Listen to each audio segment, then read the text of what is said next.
Hello everyone, welcome to my channel.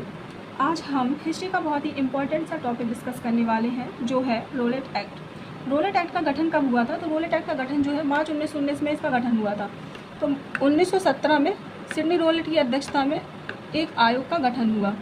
ये जो अध्यक्ष कौन थे इसके? सिडनी रोलेट थे। उनकी अध्यक्षता में इस कानून का गठन इस कानून का गठन क्यों किया गया था? इस कानून का गठन जो है भारत में क्रांतिकारियों की दशा एवं दिशा को जानने के लिए किया गया था।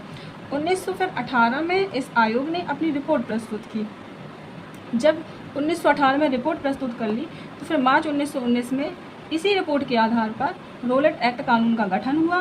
किसी को भी इस कानून में क्या था कि किसी को भी कहीं से भी बिना अपील के, बिना दलील के, बिना वकील के किसी को भी कहीं से भी गिरफ्तार किया जा सकता था।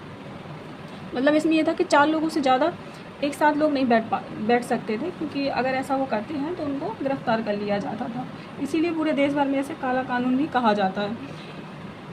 काला कानून भी कहा था और इसका पूरे देश भर में विरोध भी हुआ था। इसी जो रोलेट एक्ट है, रोलेट एक्ट के विरोध में महात्मा गांधी जी ने अपना एक अखिल भारतीय आंदोलन भी चलाया था। ठीक है, पूरे देश भर में इसका विरोध शुरू होगा। महात्मा गांधी ने भी इसके विरोध में अभियान चलाया है, जिससे कि महात्मा गांधी का प्रथम अखिल भारतीय आंदोलन भी कहा जाता है। तो अगर कोई आपसे पूछे कि काला कानून किसे कहा गया, तो काला कानून रोलेट एक्ट को कहा गया था। और रोलेट एक्ट का गठन कब हुआ था? रोलेट एक्ट का गठन कब? 1919 ईस्वी में हुआ था। इसकी रिपोर्ट कब प्रस्तुत की गई थी? तो रिपोर्ट 1918 में प्रस्तुत की गई थी। और अगर कोई पूछता है आपसे कि मार्च 1919 में जो रोलेट एक्ट था उसका उससे मतलब सारांश क्या निकलता पूरा, तो उसमें वह किसी को भी कहीं से भी बिना अपील, बिना दलील, बिना वकील के भी गिरफ्तार किया जा सकता था।